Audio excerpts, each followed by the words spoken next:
जय हिंद, वंदे मातरम। दोस्तों, स्वागत करता हूं आप सभी का आपके अपने परिवार दीक्षित एजुकेशन अड्डा पर। दोस्तों, कैसे हैं आप सभी? उम्मीद करता हूं आप सभी बढ़िया होंगे और अपनी पढ़ाई को कंटिन्यू कर रहे होंगे। एक बार फिर हाजिर हो चुका हूं लेकर आप सभी के लिए दिल्ली पुलिस का ब्रह्मास्त्र। जी हां दोस्तों, अगर आपका 14 नवंबर से दिल्ली पुलिस का एग्ज़ाम है तो ये 5 क्लासेस आपकी परीक्षा के लिए अति महत्वपूर्ण साबित होंगी। मैं 5 क्लासेस अपलोड करने वाला हूँ। इन सारी क्लासेस को आप अपनी कॉपी के अंदर नोट करके रखिएगा। 100% आपकी परीक्षा में यहाँ से सवाल आपको देखने को मिलेगा। एकदम ब्रह्मास्त्र वाले सवाल होंगे, बिल्कुल पेपर आउट वाले सवाल होंगे।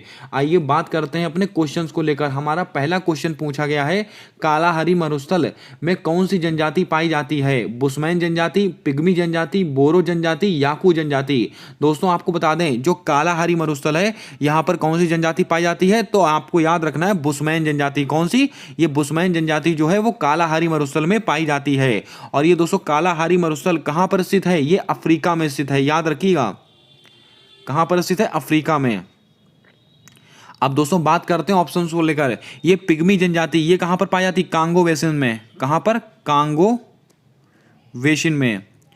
कांगो बेसिन में दोस्तों पाई जाती है पिग्मी जनजाति। और ये कहां पर स्थित है? ये भी अफ्रीका में स्थित है। दोस्तों, आज मैं इस क्लास के अंदर जो भी कुछ लिख रहा हूं समझ लीजिएगा अपने आप में एक क्वेश्चन है, बहुत ध्यानपूर्वक नोट करते चलिएगा। बोरो जनजाति ये कहां पर पाई जाती? ये पाई जाती ब्राजील में, याद रखिएगा, ब्राजील में पाई जाती है। और ये याकू जनजाति ये कहां पाई जाती? टुंड्रा प्रदेश में। कहां पर? टुंड्रा प्रदेश में पाई जाती है। इनको आप स्क्रीनशॉट लेके रखिएगा। बुशमैन जनजाति कहां पर पाई जाती है? कालाहारी मरुस्थल में, जो कि अफ्रीका में पाए जाते हैं। और ये पिग्मी जनजाति ये कहां पर पाई जाती है? कांगो बेसिन में पाई जाती है। और बोरो जनजाति ये कहां पर पाई जाती है? ब्राजील में पाई जाती है। और याकू जनजाति ये पाई जाती है टुंड्रा प्रदेश में। चलिए बढ़ते हैं अगले क्वेश्चन की ओर। अगला क्वेश्चन पूछा गया कि धीमसा लोक नृत्य का संबंध किस राज्य से है? आंध्र प्रदेश, असम, कर्नाटक, मणिपुर। दोस्तों, धीमसा लोक नृत्य है वो कहां का है? वो दोस्तों आंध्र प्रदेश का है। तो आपका राइट आंसर क्या होगा? आंध्र प्रदेश आपका बिल्कुल सही जवाब होगा। अब आंध्र प्रदेश के कुछ महत्वपूर्ण लोक नृत्य जो परीक्षा में आपसे पूछे जाते हैं उनको आप नोट करके रखिएगा। वीरा नाट्यम, वीरा नाट्यम, ये वीरा नाट्यम कहां का? ये आंध्र प्रदेश का है। अगर आपसे पूछ रहा है दप्पू डांस, कौन सा? दप्पू, ये बहुत बार परीक्षा में पूछा गया है। दप्पू डांस कहां का है? आंध्र प्रदेश। और एक है कोलट्टम, कौन सा दोस्तों? कोलअट्टम, कोलट्टम ये कहाँ का? ये भी आंध्र प्रदेश का है। इन तीनों सवालों को आपको याद करके रखना है। अब बात करते हैं ऑप्शंस को लेकर। असम का दोस्तों कौन सा है? नट पूजा, परीक्षा में बहुत बार पूछा गया है। नट पूजा, बिहू तो सबको पता है, लेकिन दोस्तों नट पूजा ये कहाँ का? असम का।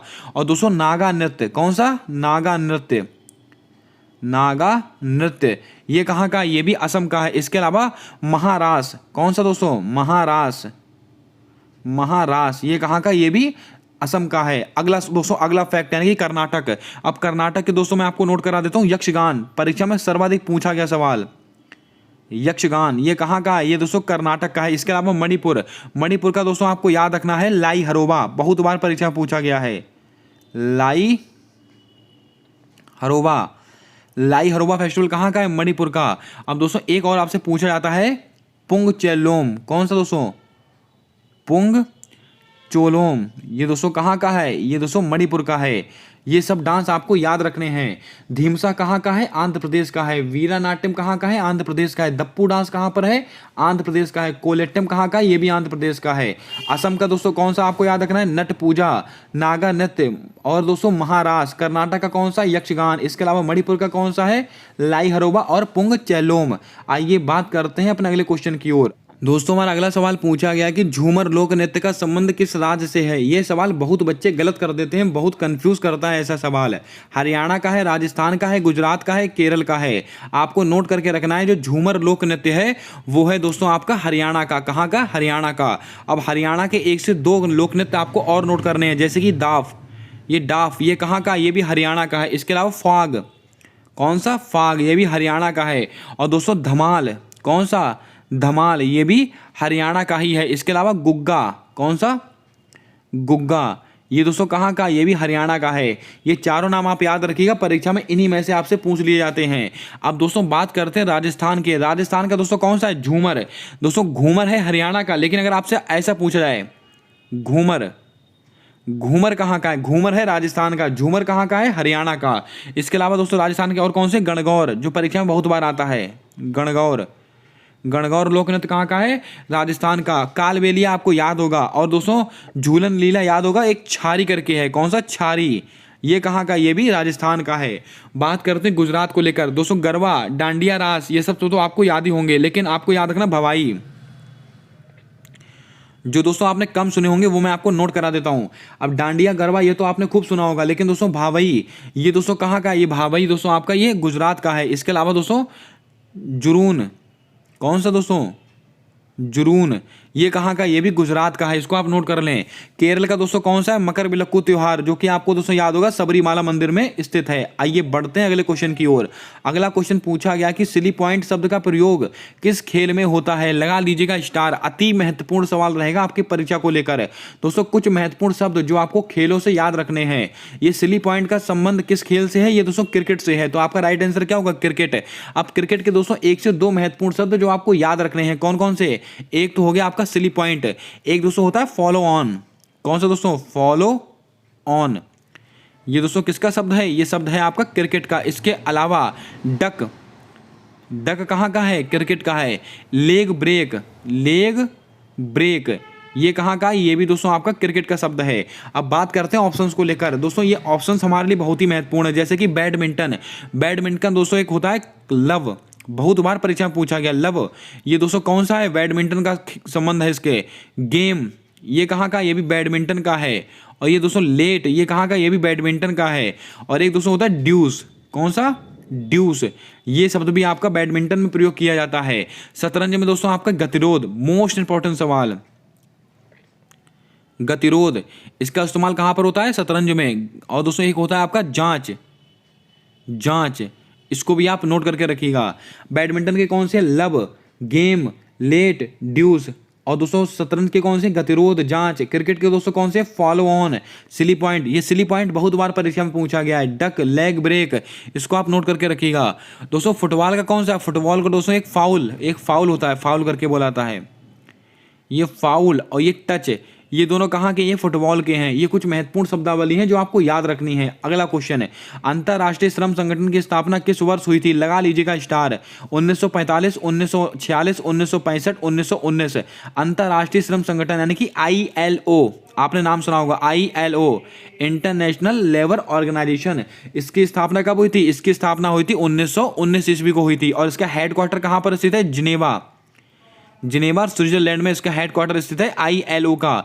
ये बात आपको नोट करनी है। और इसमें कितने मेंबर हैं वर्तमान में? तो आपको याद रखना है 187, 187 मेंबर हैं वर्तमान में। अब दोस्तों कुछ महत्वपूर्ण ऑर्गेनाइजेशन जो आपको मैं नोट करा देता हूं, उनको आप नोट कर लीजिएगा। जैसे कि 1945 में किसकी किसकी स्थापना हुई है? UNO, किसकी किसकी? UNO। इसके अलावा दोस्तों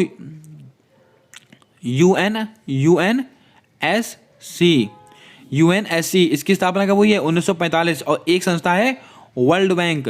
और दोस्तों IMF, वर्ल्ड बैंक और IMF, इन चारों की स्थापना दोस्तों कब हुई थी? 1945 में हुई थी। इसको आप नोट करके रखिएगा। अगर दोस्तों आपसे परीक्षा पूछ लिया जाए FAO, फूड, माफ कीजिएगा, FAO क्या है दोस्तों? खाद्य एवं कृषि संगठन। इसकी स्थापना कब हुई थी? इसकी स्थापना भी 1945 में हुई है। अब दोस्तों इनके मैं आपको मुख्यालय बता देता हूं। जैसे कि UNO, इसका मुख्यालय कहां पर स्थित है? न्यूयॉर्क में स्थित है। और दोस्तों आपको याद होगा UNSC, इसका मुख्यालय कहां पर स्थित है? इसका मुख्यालय भी दोस्तों आपका न्यूयॉर्क में स्थित है। और वर्ल्ड बैंक और IMF, इन दोनों का मुख्यालय कहां पर स्थित है? वाशिंगटन DC में स्थित है। और FAO, food and agriculture organisation, इसकी दोस्तों मुख्यालय कहां पर स्थित है? रोम, इटली में स्थित है। याद रखिएगा, ये सवाल परीक्षा में हूबहू आपसे पूछे जाते हैं। आइए चलते हैं अगले क्वेश्चन की ओर। अगला क्वेश्चन हमसे पूछा गया कि विश्व बौद्धिक संपदा संगठन का हेडक्वार्टर कहां पर स्थित है? न्यूयॉर्क में, वाशिंगटन DC में, जेनेवा में, लियोन में। दोस्तों आपको बता दें विश्व बौद्धिक संपदा संगठन, इसका दोस्तों इसकी स्थापना कब हुई थी? 1967 में इसकी स्थापना हुई थी। और इसका हेडक्वार्टर कहां पर स्थित है? जिनेवा में। तो आपका राइट आंसर क्या होगा? जिनेवा आपका बिल्कुल सही जवाब होगा। वीपो, इसको वीपो कहते हैं, वर्ल्ड इंटेलेक्चुअल प्रॉपर्टी ऑर्गेनाइजेशन। इसकी स्थापना कब हुई थी? 1967 में इसकी स्थापना हुई थी वीपो की।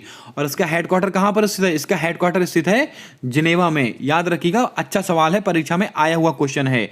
आइए चलते हैं अगले क्वेश्चन की ओर। अगला क्वेश्चन पूछा गया कि ऐरावतेश्वर मंदिर किस राज्य में स्थित है? कर्नाटक, केरल, तमिलनाडु, महाराष्ट्र। दोस्तों आपको बता दें, जो ऐरावतेश्वर मंदिर है वो स्थित है आपका तमिलनाडु में। तो आपका राइट आंसर क्या होगा? तमिलनाडु आपका बिल्कुल सही जवाब होगा। और दारासुरम में स्थित है, इसको भी आप लिख लें, दारासुरम। अब दोस्तों बात करते हैं महत्वपूर्ण मंदिरों को लेकर। अगर आपसे पूछा जाए कर्नाटक, कर्नाटक में कौन सा मंदिर फेमस है? विरूपाक्ष मंदिर, आपको याद होगा। अगर आपसे पूछा जाए ये विरूपाक्ष मंदिर कहां पर स्थित है? ये कर्नाटक में स्थित है। और दोस्तों एक मंदिर यहां पर और भी है कर्नाटक में, आपने सुना होगा दोस्तों, चेन्ना केशव। चेन्ना केशव, चेन्ना केशव मंदिर, ये कहां पर स्थित है? ये भी दोस्तों कर्नाटक में स्थित है। केरल में दोस्तों कौन सा मंदिर स्थित है? सबरीमाला, बहुत ही फेमस मंदिर है। सबरीमाला मंदिर कहां पर स्थित है? ये केरल में स्थित है। इसके अलावा महाराष्ट्र में दोस्तों कौन सा मंदिर है? महाबलेश्वर। अगर आपसे पूछ ले ये महाबलेश्वर मंदिर कहां पर स्थित है? महाराष्ट्र में स्थित है। सिद्धिविनायक कहां पर है? ये भी महाराष्ट्र में स्थित है। अगला क्वेश्चन है, भारत की प्रथम महिला आईपीएस कौन बनी थी? अन्ना जॉर्ज, किरण बेदी, मीरा कुमार, सुचेता कृपलानी। दोस्तों आपको बता दें, भारत की पहली महिला आईपीएस आपसे पूछा गया है, सवाल गलत मत कीजिएगा। आईपीएस बनी थी किरण बेदी। तो आपका राइट आंसर क्या होगा? किरण बेदी आपका बिल्कुल राइट आंसर होगा। अगर सवाल ऐसा पूछा जाता, भारत की प्रथम महिला आईएएस, आईएएस ये कौन बनी थी? तो बनी थी अन्ना जॉर्ज। याद रखिएगा, दो अलग अलग सवाल हैं ये। मीरा कुमार दोस्तों कौन बनी थी? भारत की प्रथम महिला लोकसभा अध्यक्ष, भारत की फर्स्ट महिला, भारत की फर्स्ट महिला लोकसभा अध्यक्ष, ये कौन बनी थी? मीरा कुमार बनी थी। सुचेता कृपलानी कौन है? तो आपको पता होगा, प्रथम महिला मुख्यमंत्री। कहाँ की बनी थी? उत्तर प्रदेश की। क्लास को अगर आप पहली बार देख रहे हो तो क्लास को लाइक कर देना, चैनल पर नए हो तो चैनल को सब्सक्राइब कर बेल वाला आइकन ध्यान से दबा लेना, ताकि आने वाली क्लासेस के अपडेट्स आप तक आसानी से पहुंचते रहें। दिल्ली पुलिस का अगर एग्जाम है आपका तो एक क्लास मिस मत कीजिएगा आप। 100% आपको हर क्लास से आपकी परीक्षा में हर शिफ्ट में सवाल देखने को मिलेगा। बढ़ते हैं नेक्स्ट क्वेश्चन की ओर। अगला क्वेश्चन पूछा गया है कि भारतीय गणराज्य के पहले मुस्लिम राष्ट्रपति कौन बने थे?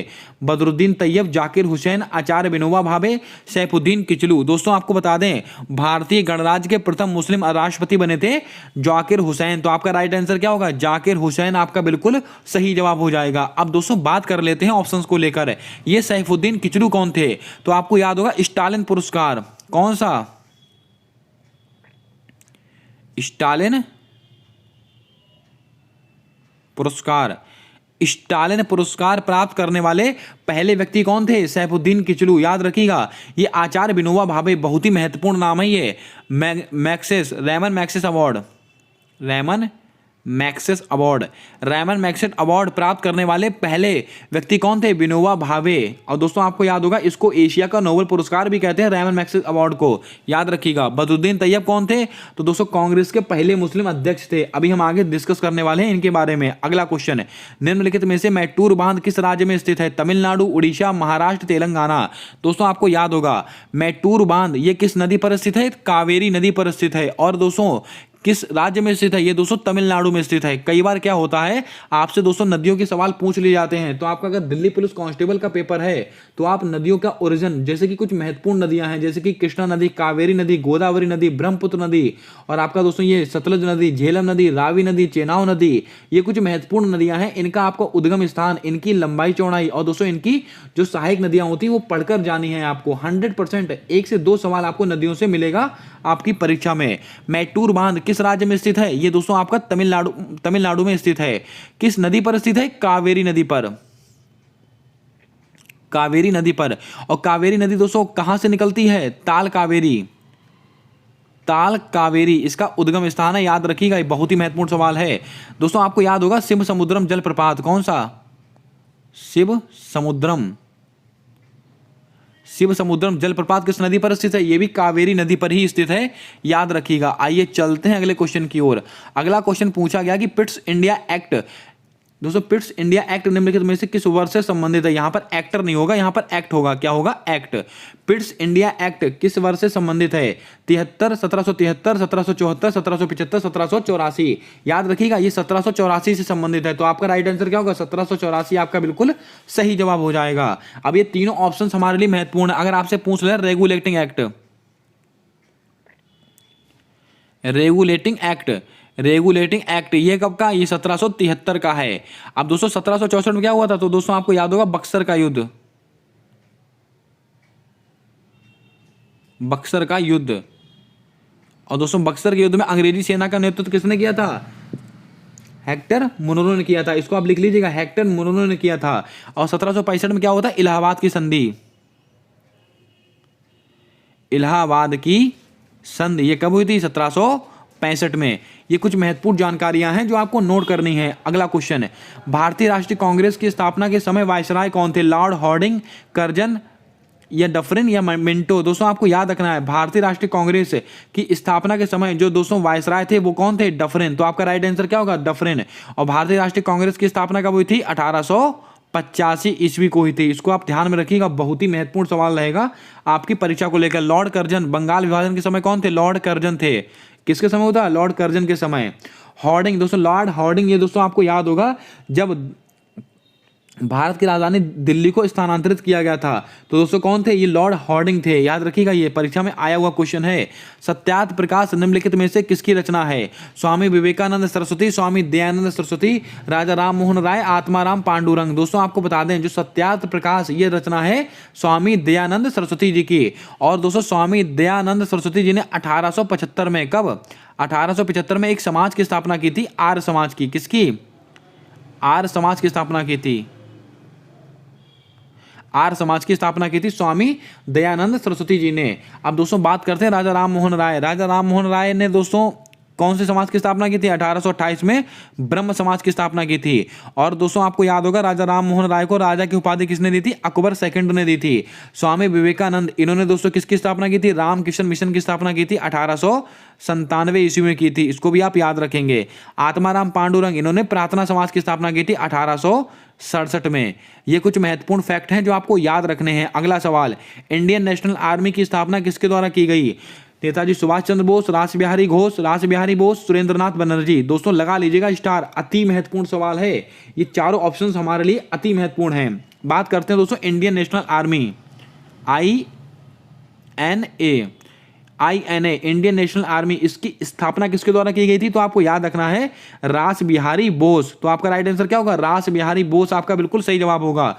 रास बिहारी घोष मत लगा कर आइएगा। इन्होंने क्या किया था? तो आपको याद होगा सूरत अधिवेशन के समय दोस्तों कौन थे इसकी अध्यक्षता? सूरत अधिवेशन के समय दोस्तों कौन थे? ये रास बिहारी घोष थे। लेकिन ये दोस्तों रास बिहारी बोस इन्होंने की थी इंडियन नेशनल आर्मी की स्थापना। लेकिन कब की थी? 1942 में की थी, 1942 में की थी। लेकिन ये दोस्तों काफी वृद्ध हो चुके थे, इसलिए दोस्तों इनने अपनी इंडियन नेशनल आर्मी की जो पूरे भागडोर थी वो किसको सौंप दी? वो नेताजी सुभाष चंद्र बोस को सौंप दी। कब? 1943 को। ये बात आप याद रखिएगा, परीक्षा में कई बार सवाल पूछा गया है। और रानी लक्ष्मीबाई रेजिडेंट, इसकी स्थापना किसने की थी? नेताजी सुभाष चंद्र बोस ने की थी। कब की थी? 1943 में की थी। इसके अलावा सुरेंद्रनाथ बनर्जी ये दोस्तों क्यों संबंधित हैं? जल्दी से बताएं। इन्होंने दोस्तों कौन सा आंदोलन चलाया था? इसका जवाब आपको कमेंट कर कर बताना है। चलिए बढ़ते हैं अगले क्वेश्चन की ओर। मुख्यमंत्री का कार्यकाल किस अनुच्छेद में वर्णित है? 162, 165, 167, 168? दोस्तों ये सवाल यूपी SSSC पैट की परीक्षा में आपसे पूछा गया। माफ कीजिएगा, यूपी पैट नहीं था, वो UPSC पैट था, जिस लेवल का वो पेपर आपसे पूछा गया था। मुख्यमंत्री का कार्यकाल कितना, कौन से अनुच्छेद में? अनुच्छेद 167 में मुख्यमंत्री के कार्यकाल का उल्लेख किया गया है। इसके अलावा अगर हम बात करें अनुच्छेद 165, ये अधिवक्ता, माफ कीजिएगा महाधिवक्ता, राज्य का महाधिवक्ता, इससे संबंधित आर्टिकल कौन सा? आर्टिकल नंबर 165 किसके प्रसाद पर्यंत कार्य करता है? ये राज्यपाल के, किसके? राज्यपाल के प्रसाद पर्यंत कार्य करता है। अगला क्वेश्चन पूछा गया कि महात्मा गांधी जी को बापू की उपाधि किसने दी थी? रविंद्रनाथ टैगोर, नेताजी सुभाष चंद्र बोस, सरोजिनी नायडू, गोपाल कृष्ण गोखले? दोस्तों आपको बता दें महात्मा गांधी जी को जो बापू की उपाधि है वो दी थी नेताजी सुभाष चंद्र बोस ने। तो आपका राइट आंसर क्या होगा? नेताजी सुभाष चंद्र बोस। अगर आपसे क्वेश्चन पूछा जाए कि महात्मा की उपाधि किसने दी? ये महात्मा की उपाधि दी है रविंद्रनाथ टैगोर ने। और दोस्तों रविन्द्रनाथ टैगोर को सर की उपाधि किसने दी? ये सर की उपाधि दी थी महात्मा गांधी ने, यानी कि एक दूसरे लोगों को इन्होंने उपाधियां दी थी। इसको आप याद रखिएगा, बहुत ही अच्छा क्वेश्चन है। ये सरोजनी नायडू, इनको क्या कहते हैं? भारत कोकिला के नाम से इनको जाना जाता है। और दोस्तों आपसे एक सवाल पूछा जाता है, कांग्रेस की पहली भारतीय महिला अध्यक्ष कौन थी? ये सरोजनी नायडू, जो आपका बिल्कुल सही जवाब होगा। अगला क्वेश्चन, असहयोग आंदोलन किस घटना के प्रभाव से बंद हुआ था? स्वराज पार्टी का गठन, चौरी चौरा घटना, रोलैक्ट एक्ट या काकोरी ट्रेन डकैती? दोस्तों आपको याद होगा, असहयोग आंदोलन ये कब हुआ था? 1920 में हुआ था। असहयोग आंदोलन महात्मा गांधी जी के द्वारा चलाया गया था। और किस घटना के दौरान इसको बंद कर दिया गया था? फरवरी 1922 में चौरी चौरा घटना हुई थी। कौन सी? चौरी चौरा घटना हुई थी फरवरी 1922 में। चौरी चौरा घटना के दौरान ये दोस्तों आंदोलन बंद कर दिया गया था, असहयोग आंदोलन, याद रखिएगा। स्वराज पार्टी का गठन कब हुआ था? 1923 में हुआ था। किसने किया था? चित्तरंजन दास और मोतीलाल नेहरू। रोलैक्ट एक्ट ये दोस्तों कब आया था? 1919 का है रोलैक्ट एक्ट। ना अपील ना दलील का कानून। काकोरी ट्रेन डकैती 9 अगस्त 1925, काकोरी ट्रेन डकैती हुई थी। और दोस्तों आपको याद होगा, इसमें 4 लोग शामिल थे, अशफाक उल्ला खां, राजेंद्र लाड़ी और चंद्रशेखर आजाद। और दोस्तों एक कौन थे? जल्दी से इसका जवाब आपको कमेंट कर बताना है उनका नाम। 3 के नाम मैंने बता दी, एक आप बताएंगे। अगला क्वेश्चन है, अजरबैजान की राजधानी कौन सी है? अदिश अबाबा, बाकू, बुडापेस्ट, कैनबरा? दोस्तों राजधानियां भी आपसे परीक्षा में पूछी जाती हैं, इनको भी आप पढ़कर जाएं। अजरबैजान, इनकी दोस्तों राजधानी कौन सी थी? इसकी बाकू आपका बिल्कुल सही जवाब होगा। अजरबैजान की राजधानी कौन सी है? बाकू। और ये हमारे लिए क्यों महत्वपूर्ण है? क्योंकि विश्व शतरंज चैंपियनशिप 2023 इसका आयोजन कहाँ हुआ है? ये अजरबैजान में हुआ है। जीता कौन है? Magnus Carlsen. दूसरे स्थान पर कौन आए हैं? आर प्रज्ञानंद, जो कि चेन्नई के रहने वाले हैं, इसलिए हमारे लिए महत्वपूर्ण है। तो आपसे पूछ सकता है कि विश्व शतरंज चैंपियनशिप 2023 का आयोजन कहाँ हुआ? अजरबैजान। राजधानी कौन सी है? बाकू। ये अदिस अबाबा, ये दोस्तों इथोपिया की राजधानी कौन सी है? अदिस अबाबा। बुडापेस्ट दोस्तों हंगरी किसकी राजधानी है? बुडापेस्ट। कैनबरा ये दोस्तों किसकी है? ऑस्ट्रेलिया की राजधानी है। दोस्तों जल्दी से बताएं, ओटावा दोस्तों किसकी राजधानी है? ओटावा। तो दोस्तों आपको याद होगा, ये ओटावा है आपका कनाडा की राजधानी। किसकी? कनाडा। याद रखिएगा ये सवाल। अगला क्वेश्चन, नादिर शाह ने दिल्ली पर आक्रमण कब किया? तो आपको याद रखना है, जो नादिर शाह था उसने दिल्ली पर आक्रमण कब किया था? 1739 ईस्वी को। तो आपका राइट आंसर क्या होगा? 1739 ईस्वी में नादिर शाह ने दिल्ली पर आक्रमण किया। अब दोस्तों मराठा साम्राज्य से आपकी परीक्षा में सवाल पूछे जाते हैं। कुछ दोस्तों सवाल जो मैं आपको बताता हूं, जैसे कि अगर आपसे पूछा जाए मराठा साम्राज्य के संस्थापक कौन थे? शिवाजी महाराज थे। बच्चा जानता है। शिवाजी महाराज का जन्म कब हुआ था? 1627 में हुआ था। लिख लीजिएगा इस सवाल को, बहुत ही महत्वपूर्ण फैक्ट मैं आपको नोट करा रहा हूं। शिवाजी का जन्म कब हुआ था? 1627 में। लेकिन शिवाजी ने रायगढ़ को, आपसे एक सवाल पूछा जाता है, शिवाजी ने अपनी राजधानी किसको बनाया था? रायगढ़ को। किसको? रायगढ़ को अपनी राजधानी बनाया था शिवाजी ने। और कब बनाया था? 1656 में। 1656 में। कब? 1656 में बनाया था शिवाजी ने रायगढ़ को अपनी राजधानी। इसको आप याद रखिएगा। और एक सवाल और पूछा जाता है एसएससी में बहुत बार कि शिवाजी ने सूरत को अपने अधीन कब किया? 1664 में। ये 2 सवाल बहुत बार रिपीट हुए, इसलिए मैंने आपको यहां पर इनको नोट करा दिया। अगला क्वेश्चन, कांग्रेस के मद्रास अधिवेशन की अध्यक्षता किसने की थी? बहुत ही अच्छा सवाल है, परीक्षा में कई बार आया है। और यहां से दोस्तों कैसे सवाल आपसे बनते हैं वो मैं आपको दिखाने वाला हूं, आप सुनिएगा अच्छे से। अब दोस्तों अगर आपसे क्वेश्चन पूछा जाए, कांग्रेस की स्थापना कब हुई थी? 1885 में हुई थी। बच्चा जानता है।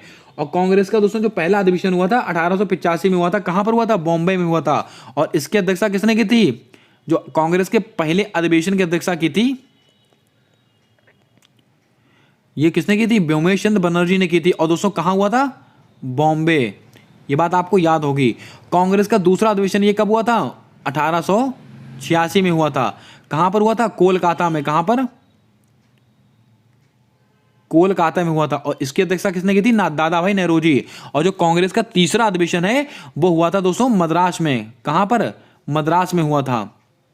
और कब हुआ था? 1887 में हुआ था। इसकी अध्यक्षता की थी बदरुद्दीन तैयब। और कांग्रेस का जो चौथा अधिवेशन हुआ था 1888 में हुआ था। कहां पर? इलाहाबाद।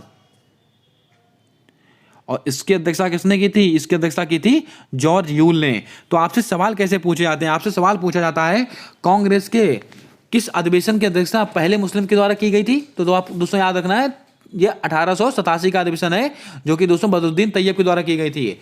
और दोस्तों कांग्रेस की किस अधिवेशन पहले मुस्लिम के द्वारा की गई थी? तो वो पहले अंग्रेज के द्वारा की गई थी, जॉर्ज यूल 1888 का इलाहाबाद अधिवेशन। इसको आप याद रखिएगा, कुछ इस तरह से आपसे परीक्षा में सवाल पूछे जाते हैं। उम्मीद करता हूं आज की क्लास आपको पसंद आई होगी। कहने को ये 20 सवाल थे, लेकिन दोस्तों आप काउंट करके देखिएगा, कम से कम मैंने आपको 70 से 80 सवाल बताए हैं आज की इस अकेली क्लास में। ऐसे ही मैं दोस्तों 5 से 6 क्लासेस आपके लिए लेकर आऊंगा दिवाली तक। उसके बाद दोस्तों आप इनको देखकर चले जाइएगा, 100% आपको परीक्षा में बहुत सारा कंटेंट यहीं से आपको देखने को मिलने वाला है। कि सारे क्वेश्चंस जो प्रीवियस ईयर में पेपर आए हैं आपके, उनसे दोस्तों जो क्वेश्चन बन सकते हैं, उनके एक्सपेक्टेड क्वेश्चन वहां से तैयार किए गए हैं। अगर क्लास पसंद आई है तो क्लास को दिल से लाइक कीजिएगा। चैनल पर पहली बार आए हो तो चैनल को सब्सक्राइब कर बेल वाला आइकन ध्यान से दबा लीजिएगा, ताकि आने वाली क्लासेस के अपडेट्स आप तक आसानी से पहुंचते रहें। मिलते हैं नेक्स्ट क्लास में एक नए टॉपिक के साथ, तब तक के लिए जय हिंद जय भारत दोस्तों।